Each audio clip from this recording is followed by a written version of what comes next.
আজকে আমাদের রিশার জন্মদিন 7 বছর পূর্ণ হলো, তাই সেই আনন্দে সেই উপলক্ষে ছোট্ট একটু খাওয়া দাওয়ার আয়োজন।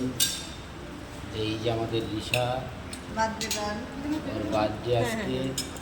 ওর পাশে নৈতিক, সুমনা, বাণী, রশ্মি, আশিস, রিশার পিসু।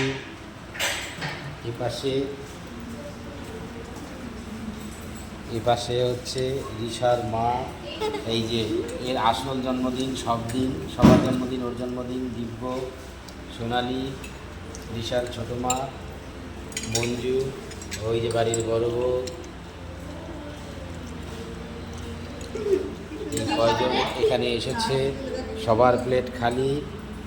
বাচ্চারা সারাদিন না খেয়েছিল, আজকে খাবে বলে